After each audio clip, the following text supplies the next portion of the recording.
আমরা অস্ট্রেলিয়ার কাছে কেন হেরে যাচ্ছি জানো? এই ভিডিওটা 1 মিনিটের মতন হবে, প্লিজ সবাই একটু মনোযোগ দিয়ে শুনো, তাহলে বুঝে যাবে যে কেন আমরা অস্ট্রেলিয়ার কাছ থেকে হেরে যাচ্ছি।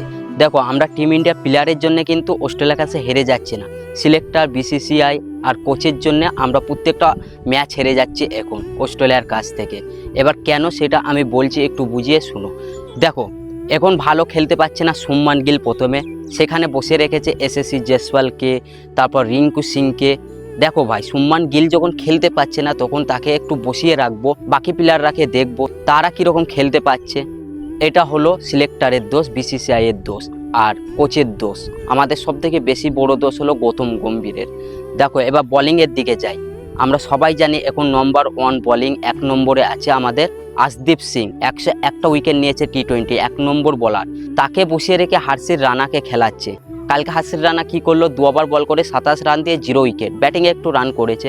বাই দ্য ওয়ে, কালকে যদি এখানে আশদীপ সিং থাকতো, 2 ওভার রান করে 27 রান কোনোদিনই খেত না, ঘুরি উইকেট নিয়ে নিত।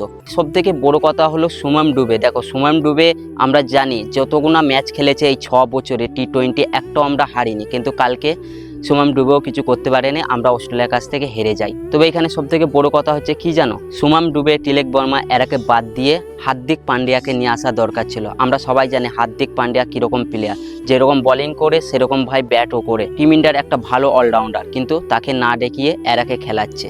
কাল যদি অস্ট্রেলিয়ার খেলায় হার্দিক পান্ডিয়া থাকতো, এখানে 125 কেন 150 রানও হয়ে যেতে পারতো। 2 ওভারে 1টা উইকেট কেন, সে 3টে উইকেটও নিয়ে নিতে পারতো। আমরা সবাই জানি যে হার্দিক পান্ডিয়া কতটা প্লেয়ার ভালো।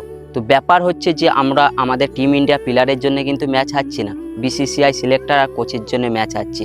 আমার কথায় কে কে একমত কমেন্ট বক্সে কমেন্ট করে জানাও।